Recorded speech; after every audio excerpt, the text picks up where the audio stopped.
कृष्ण के सबसे प्रिय भक्त, इन्होंने ही कृष्ण की सर्वोच्च कृपा प्राप्त की है। हे ब्राह्मणों में श्रेष्ठ, आपको मेरा प्रणाम। आप ही हैं कृष्ण की कृपा के सर्वोच्च पात्र। हे मुनिवर, मेरा प्रणाम स्वीकार करें। ये तो आपकी महानता है कि आपने मुझ जैसे तुच्छ जीव को भगवान की कृपा का पात्र माना है। आपको भगवान की कृपा के क्या लक्षण दिखे मुझ मुनिवर? हे विप्रवर, मैंने स्वयं देखा है कि प्रयागराज जैसे इस पवित्र धाम में रहकर आप कितने भक्ति भाव से शालिग्राम की पूजा अर्चना कर रहे थे। आपके पास जो भी ऐश्वर्य है, जो भी संपत्ति है, यहाँ तक कि आप अपने सगे संबंधियों को भी भगवान की सेवा में लगाते हैं। नहीं नहीं नारद जी, मैं हूँ ही कौन? एक निम्न पापी जीव।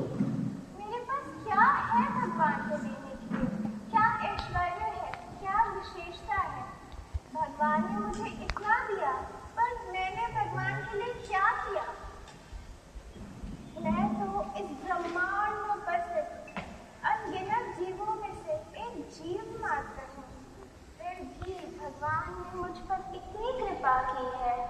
ये तो भगवान की असीम दया का परिचय है। किंतु दक्षिण भारत में एक महान राजा रहते हैं।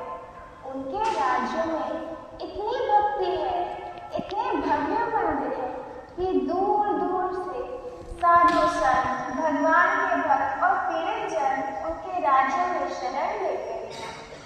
वे राजा स्वयं भी भगवान के अर्च विग्रह की विनम्र सेवा में लगे रहते हैं।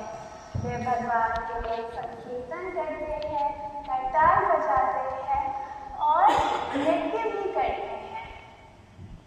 मैं दक्षिण भारत की ओर प्रस्थान करूंगा। नारायण नारायण नारायण नारायण। मुझे दक्षिण भारत जाना है, मुझे राजा से मिलना है।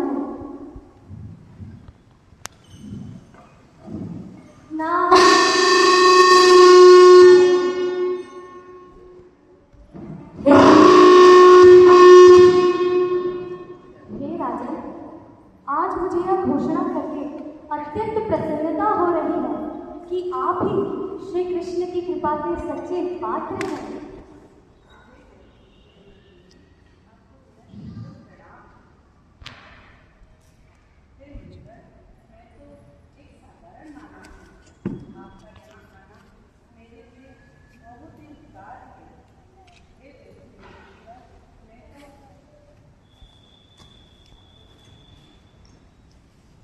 है मुनिवर, मेरा ना तो कोई ऐश्वर्य है, ना ही कोई विशेषता। मैं तो किसी को कुछ देने की योग्य भी नहीं हूँ।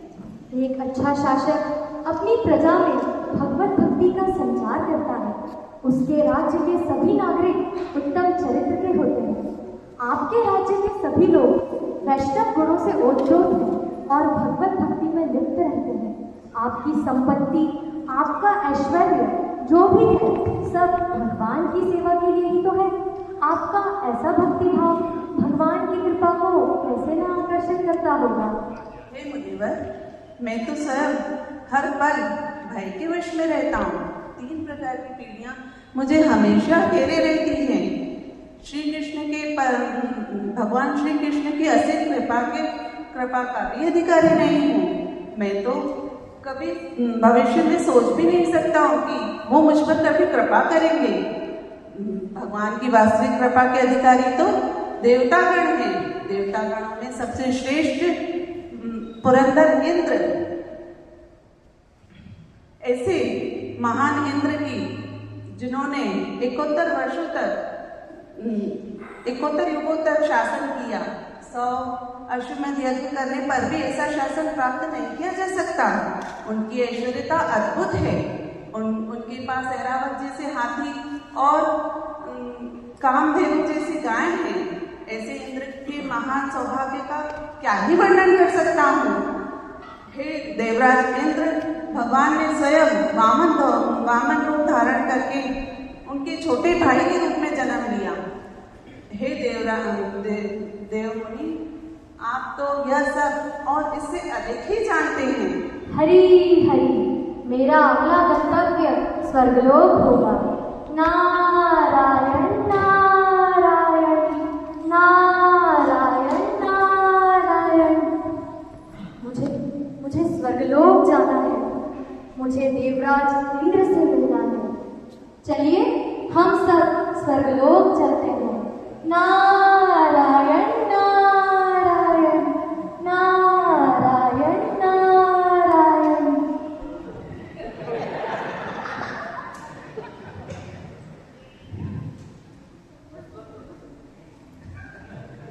प्रणाम मुनिवर, स्वर्गलोक में आपका स्वागत है। हे देवराज इंद्र, भगवान श्री कृष्ण ने अपनी विशेष कृपा निसंदेह आप पर ही की है। मैं आपकी महिमा का क्या ही गुणगान कर सकता हूँ। सूर्य, चंद्रमा और यमन भी आपके आदेश का पालन करते हैं। जब ऐसे शक्तिशाली लोकपाल भी आपकी आज्ञा का पालन करते हैं तो अन्य देवताओं की क्या बात की जाए। मुनिवर, आप तो वर्णन कला में बहुत ही निपुण है। कहीं एक साथ प्रशंसा करके आप मेरा उपहास नहीं कर रहे? नहीं नहीं देवराज, मैं पूर्ण गंभीरता से यह बात कह रहा हूँ। आपने जो कृपा पाई है वह सामान्य बात नहीं है। आप तो जानते ही हैं मुनिवर, कितनी ही बार दैत्यों के भाई से मैंने स्वर्गलोक को छोड़ा है।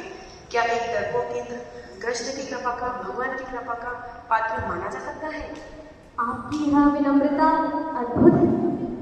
आप तो जानते ही हैं, गोवर्धन लीला में किस तरह से गोकुलवासियों ने जो सदियों से मेरी पूजा करते आए थे, भगवान कृष्ण के कहने पर उन्होंने मेरी पूजा करना छोड़ दिया। फिर मैंने क्रोधवश भयानक वर्षा की और भगवान स्वयं ने गोवर्धन पर्वत उठाकर मेरे अहंकार को चूर किया था। पर आप पर अपनी अपार कृपा के कारण ही भगवान वामन देव का रूप लेकर आपके छोटे भाई के रूप में अवतरित हुए और दैत्यों से लेकर आपको आपका साम्राज्य लौटाया। नहीं मुनिवर, उन्होंने दैत्यों से युद्ध करना नहीं, अभी तो छल द्वारा बलि से राज्य दान में देकर मुझे लौटाया था। आप ही बताइए, क्या दान में दिया हुआ राज्य इस तरह लौटाना मुझे और लज्जित करना नहीं? कृपया सुनिए मुनिवर, मेरा प्रिय खांडव मन, जिसे भी कृष्ण ने अर्जुन के साथ मिलकर अग्नि में स्वाहा कर दिया था, मेरे ही पुत्र की सहायता से मुझे भी न बताए मेरे ही भवन खंडेवर को अग्नि में जला देना। आप कहते हैं मैं कृपा का पात्र हूँ, परंतु पारिजात पुष्प और भगवान की सुधर्म सभा को स्वर्गलोक से धरती से द्वारिका ले आना, यह मुझ पर कृपा थी या मेरी उपेक्षा? हे नारद, हे ब्रह्मा के सर्वश्रेष्ठ पुत्र, मेरे विचार से यदि कोई भगवान की सच्ची कृपा का वास्तविक पात्र है तो वो स्वयं आपके पिता असंख्य देव ब्रह्मा, असंख्य मुख वाले ब्रह्मदेव हैं, जो स्वयं भगवान की नाभि से प्रकट हुए हैं, जो पूरी ब्रह्मांड के रचयिता है, जो सभी लोग वालों को उनका पद प्रदान करते हैं। भगवान स्वयं उन्हीं के पद में, उन्हीं के राज्य में विराजते हैं। इससे बड़ी और कृपा क्या ही होगी? आपकी यह विनम्रता स्वयं में एक महान गुण है इंद्रदेव। अब आपके बताए अनुसार मैं ब्रह्मलोक को प्रस्थान करूंगा। नारायण नारायण नारायण नारायण। चलिए अब हम सब ब्रह्मलोक की ओर चलेंगे। नारायण नारायण नारायण नारायण।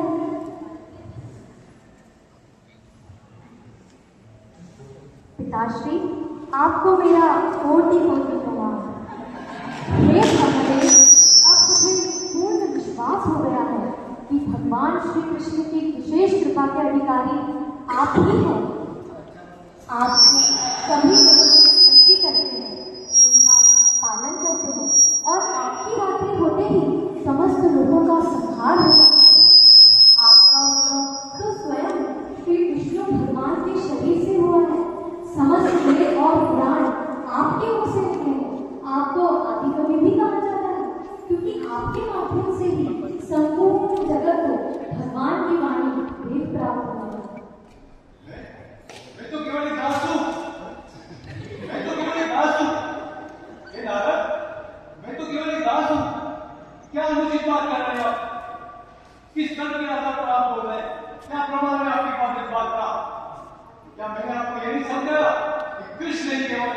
यजमान है और हम सब उनके दास हैं। पिताश्री, आप संपूर्ण ब्रह्मांड का संचालन करते हैं, यह अवश्य ही भगवान श्री कृष्ण की आप पर विशेष कृपा का लक्षण है। संपूर्ण ब्रह्मांड के संचालन की जिम्मेदारी ये नारद, आपको क्या लगता है ये कृपा है? नहीं नारद, ये कृपा नहीं, यह एक बोझ है। इन दायित्वों के कारण मैं भ्रम, भय और अहंकार करता हूँ। पिताश्री, क्या भगवान का आपके लोक में निवास करना यह कोई खास बात नहीं? हाँ, भगवान ब्रह्मलोक में आते हैं, वो सर्वव्यापी है, वो अनादिकाल है, वो कण-कण में है, सर्वव्याप्त है, हर जीव में है। पिताश्री, और अगर वो ब्रह्मलोक में आते हैं तो किसी कुछ खास कृपा वाली बात नहीं नारद। पिताश्री, यह तो आप विनम्रता वश कह रहे हैं। आपके हृदय में तो भगवान के प्रति सच्ची भक्ति है।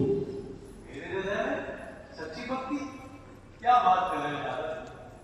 मेरी तो यह आकांक्षा रहती है कि मैं उनके प्रति कभी अपराध न करूं। क्या भगवान के प्रति अपराध? नहीं पिताश्री, ऐसा हो ही नहीं सकता। नारद, क्या तुम्हें याद नहीं हिरण्यकश्यप ने पूरे ब्रह्मांड के वैष्णव पर अत्याचार किया था? उस समय और नरसिंह देव हमारे अवतरित हुए, उन्होंने हिरण्यकश्यप का वध किया और तब हिरण्यकश्यप के वध के बाद मैं अवतरित हुआ। हे नारद, तुम जानना चाहोगे मेरे से और क्या अपराध हुए? एक बार जब मैं वृंदावन में गोकुल में ग्वाल जब खेल रहे थे उस समय बच्चों के साथ, तो मैंने देखा कृष्ण, मुझे लगा कि वो सामान्य व्यक्ति है, उसके वो परम पुरुष भगवान कृष्ण पुरुषोत्तम है, लेकिन अहंकारवश मैंने उनका परीक्षा लेने की दुस्साहस कर दिया। तो फिर जब मैंने उनके ग्वाल बच्चों को चुरा लिया, परंतु फिर भी उन्होंने तो कोई क्रोध किया, उन्होंने शिकायत की, उन्होंने पूरे ग्वाल ब्राह्मणों को अपना रूप बना दिया। ये ब्राह्मण,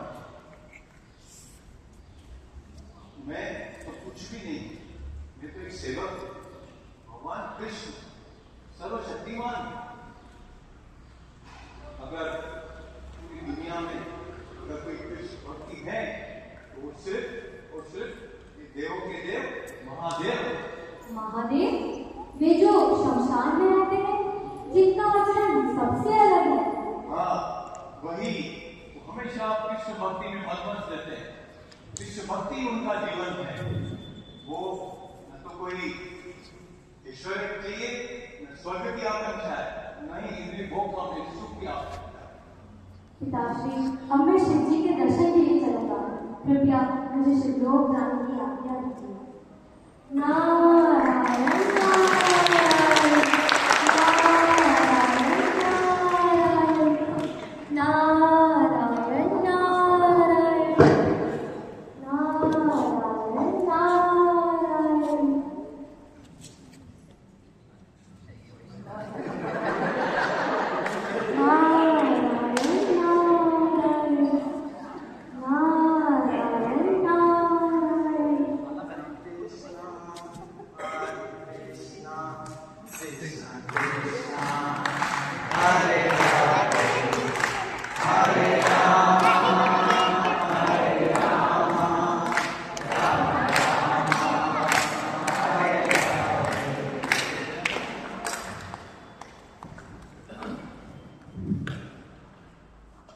जय हो महादेव, आप तो स्वयं साक्षात श्री कृष्ण के परम प्रिय मित्र हैं।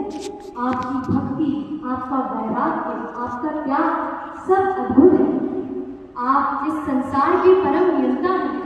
आप ही इस संसार में भगवान श्री कृष्ण की कृपा के सर्वश्रेष्ठ पात्र हैं। न तो मैं ब्रह्मांड का नियंता हूँ और न ही कृष्ण की कृपा का पात्र। मैं तो केवल एक सेवक हूँ। जो कृष्ण के दासों की कृपा के लिए तरसता है। प्रभु, यह तो आपकी गहन विनम्रता है। क्या अनेकों बार भगवान ने अपनी विभिन्न लीलाओं में आपकी पूजा अर्चना नहीं की? क्या अनेकों बार भगवान ने आपसे वरदान प्राप्त नहीं किए हैं? नारद, भगवान की लीलाओं को समझना अत्यंत कठिन है, कोई उन्हें नहीं समझ सकता। वे भगवान जो सर्वशक्तिमान है, जो सभी के स्वामी हैं, वे कभी कभी अपने भक्तों पर के लिए से इस प्रकार का प्रेमपूर्ण व्यवहार करते हैं जैसे कि स्वयं एक साधारण भक्त हो।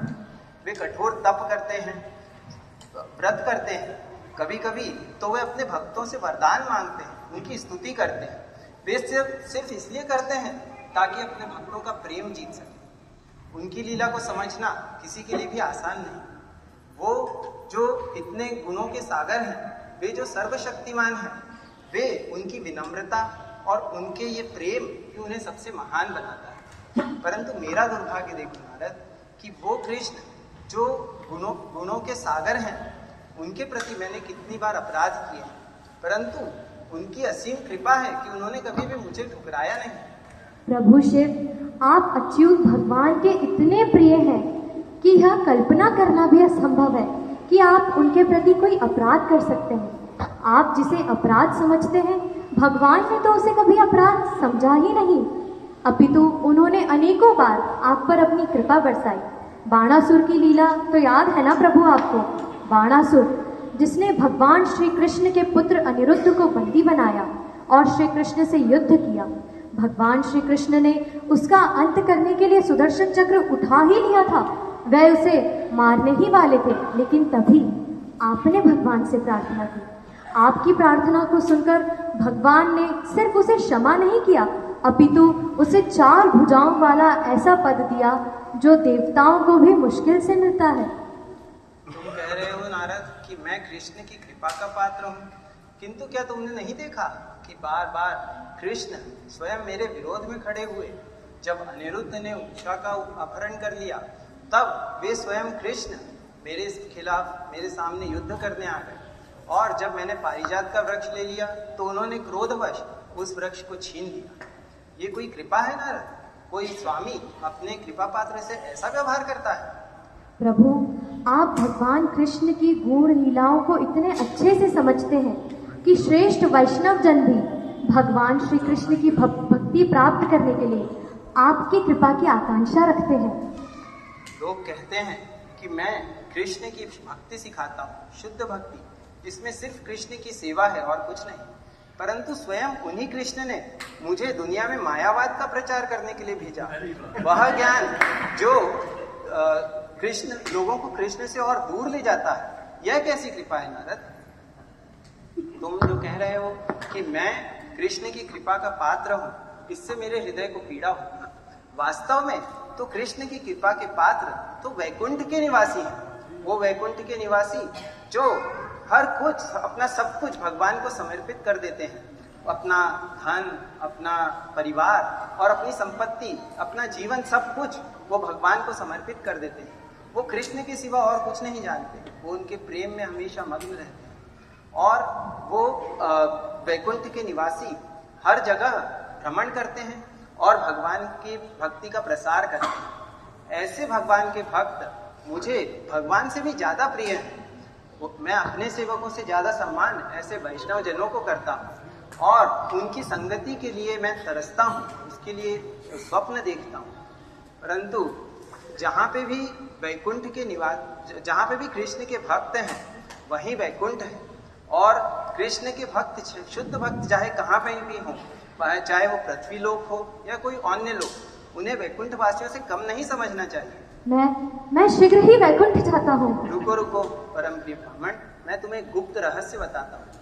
वैकुंठ के निवासियों से भी ज्यादा श्रेष्ठ एक और भक्त हैं जो तुम्हारे पिता ब्रह्मा, मुझसे, वैकुंठ के निवासी या इवन लक्ष्मी देवी से भी ज्यादा श्रेष्ठ हैं। तुम उनके पास जाओ।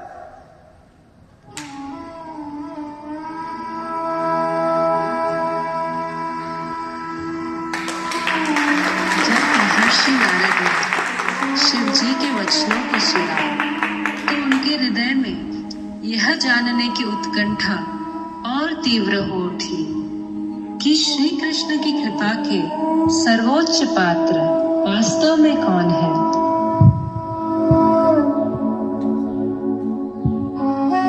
श्रीमद् भागवतम में श्रीला व्यासदेव लिखते हैं, साधवो हृदयं मह्यम साधूनां हृदयं त्वहम् मद अन्यत् ते न जानन्ति न अहं तेभ्यो मनाग अपि।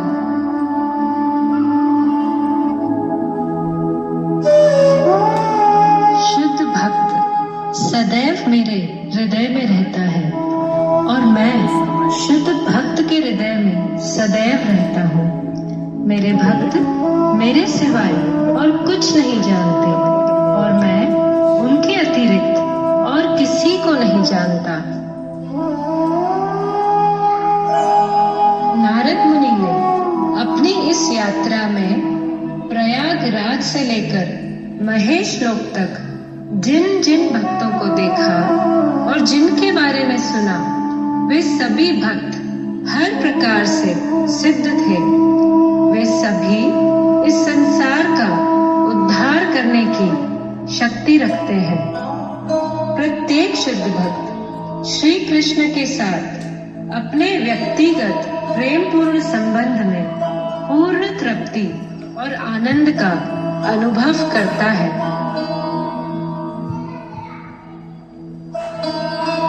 नारद मुनि सबसे पहले प्रयागराज में ब्राह्मण से मिले। वहां से वे दक्षिण भारत गए, वहां वे राजा से मिले। फिर स्वर्गलोक में वे इंद्र से मिले और इंद्र से मिलने के बाद वे ब्रह्मलोक गए और ब्रह्मा जी से मिले और फिर शिव जी से मिलने वे महेश लोक गए। नारद मुनि की यह यात्रा उनकी भगवान के सबसे श्रेष्ठ भक्त की खोज कहाँ समाप्त होती है, यह देखने के लिए हम मिलेंगे अगले रविवार यही इसी प्रोग्राम में।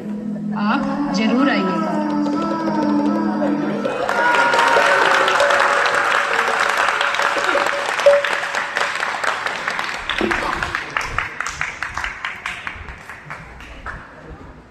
हरे कृष्णा। बहुत अच्छा, थैंक यू सो मच। बहुत ही अच्छा था ड्रामा। किन्होंने सोचा ये ड्रामा करने का? सच्चे मतलब सिखा दिया। आइए आइए आइए आइए। Hare Krishna, thank you so much. और ये नारदा तो हमारी कोई भी एक भी कक्षा में थी नहीं शायद,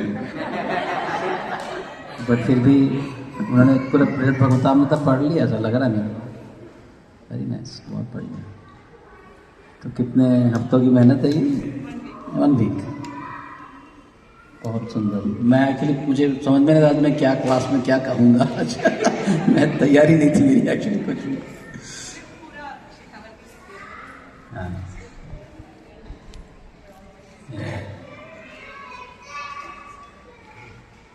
वंडरफुल वंडरफुल। बहुत बहुत अच्छा लगा काम देखकर। एक who was Indra? Sorry, no, who was the king? South Indian king? अपूर्ण। Right okay. उनकी आवाज़ में पहचान नहीं पाया, बाकी सबकी आवाज़ में पहचान। Okay. And you are the wife of Sunil Keswani. बहुत ही सुंदर। और क्या मैं क्या कहूँ? Okay. Yeah, I feel very, very humble and honored and loved कि आपने ये जो बृहद भगवतामृता जो हमने सुना है इस बार इंदौर ट्रिप में, उसको आपने इस तरह इतनी अच्छी तरह पेश किया, संक्षेप में, सुंदरता से। और यह पूरा जो भी स्क्रिप्ट जो है ऐसा लग रहा है कि बृहद भगवतामृता से ही बना है, या अधिकांश जो डायलॉग जो है सब सीधे वहीं से उठाए गए, ऐसा लग रहा है। Thank you so much. और तो तुम क्या करो? मैं Sanatan Goswami bless you all with devotional service.